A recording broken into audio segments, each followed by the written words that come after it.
Welcome to the show that takes up no more than 5 minutes of your time, but could help you gain massive real estate knowledge. It's 5 Minutes in Real Estate with best-selling author Shane Willis. Good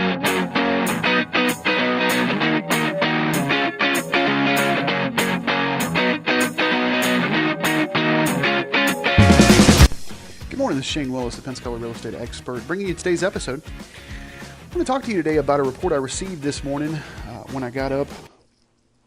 I was looking over it. It was a very encouraging report. But I wanted to kind of tell you a story first of what happens every day with the transaction of buying and selling a property and how let's see if we can talk this morning. Hang on. Let me take a swig of this water. Yeah, okay. So now it's not a SOM, it's a home. How a home has to be sold twice. Now, what does that mean? What do you mean, Shane? Why do you have to sell a home twice? Don't you just have to have a buyer, and if the buyer, you go under contract, you don't have to sell it again? That's not necessarily true. For the most part, most homes do have financing contingencies. There are still a large number of homes that are bought cash, but that's 20 some odd percent. 80 some odd percent have financing contingencies. So when we have a financing contingency, the first time you have to sell the home is to the new buyer. They have to like the home. They want to agree on a price and terms. So that's a negotiation you have to do. You need to get an expert in negotiation to do that, whether you're selling or buying. But the seller now has to sell it a second time. And that second time becomes the financing bank's appraiser. So the appraiser does not work for the buyer or the seller. This is something that always gets confusing with buyers because the buyer has to pay for the report. The buyer, and sometimes they negotiate the seller to pay for it at closing, but in essence, the buyer has to pay for the appraisal to be done, but the appraiser does not work for the buyer. The appraiser doesn't work for the seller. The appraiser's sole job is to work for the finance company, work for the bank, to ensure that the bank is making a loan based on their risk value and that the asset of the underlying collateral does match what everybody's saying it is. Let's back up into the heyday, 2004, 2005, 2006. I seen appraisers and lenders go in cahoots all the time. There was a lot of people that went to jail because this is supposed to be a fail-safe. The appraiser is supposed to be a fail-safe for the bank, for the lending institute. And with the majority of loans being sold from one institute to another, the person buying the mortgage note after it's all said and done is looking at that appraisal and expecting it to be real. Expecting the value of the property to be real based on that appraisal. So let's fast forward now to 2018. Property values are rising. And sometimes when property values start to rise, there becomes this gap between the homeowner and the appraiser.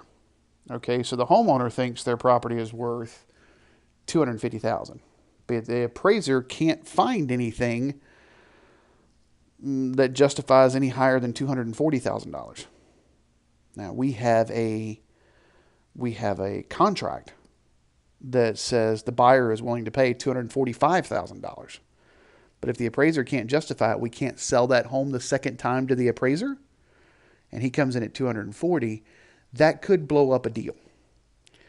Because in essence, let me tell you what happens. In essence, if it comes back at $240,000, the bank then reevaluates their lending based on the $240,000, not the purchase price of $245,000. So the buyer has two options. Either A, they can bring the additional $5,000 that they agreed to pay to the place. Or B, the seller can drop the price $5,000.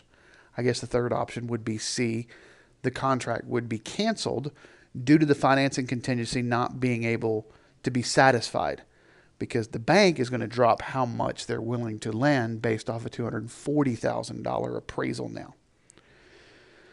So there's kind of the story behind what happens on a day-to-day basis. Now, the good news, the report that I've seen today, the last 2 years, the gap between homeowners and appraisers is the lowest mark we've seen in 2 years, which means even though values of properties are going higher and higher, we're seeing appreciation again, not the crazy 10% that we saw in 05 or 04 or 12%. No, I think they're forecasting around 4%. And even with the taxes in Florida and stuff, they were, 3 to 4%, which is steady growth. That is the type of growth we're looking for. That's what we want. So we're looking at, let's say 4%. But if you're at 4% and your house is worth $200,000 at the end of the year, it's worth $208,000.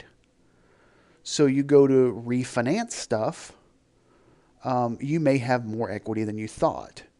Now, we are in January of 2018, and a lot of people come tax season start reevaluating their finances.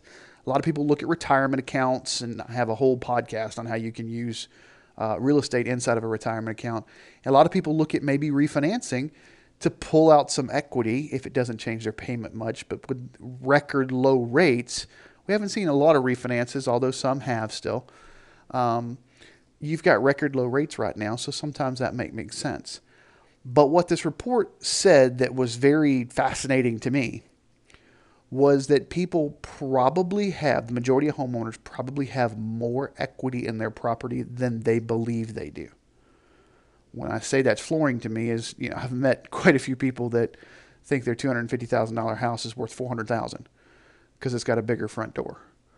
Although that adds value, I don't think it's adding $150,000 worth of value. And those are some real conversations I have to have with people. But the fact that the appraisers are agreeing in the appreciation that we're having, and we're now sitting at a 0.50 differentiation, not even 1 point, but 0.50 differentiation between what the appraisers believe home values are worth and what homeowners feel like their value is worth. If you're looking at refinancing or looking at selling, we probably need to talk, because appraisers have to look backwards and they have to justify the comparables. So what has sold price per square foot, but they also have to look at the market. And if you don't have an agent that can say, listen, I understood this sold, but this comp you're using was 6 months ago. If we're showing appreciation of 4%, you need to add 2% to that. And this is something that needs to be done. Again, we have to sell it to the bank. We have to sell it to the appraiser. And that is the second sale that must happen in every transaction. Luckily, the differentiation between the appraisers and the value that we're looking at is getting shorter and shorter. So we're not fighting appraisals as much as we used to in even 3 years ago. That's all I got for you today. As always, if you're not subscribing to get the tips, tricks, graphs from this podcast, get over to 5minutesinrealestate.com. That's 5minutesinrealestate.com. Also, head over to either Google Play or iTunes, whichever player you are listening on. Find the podcast and subscribe if you don't mind. Make sure you catch up every episode we send out. Would love a thumbs up. And finally, if you found any value with this or any other episode, as always, I ask that you share it on social media. Have a fantastic day.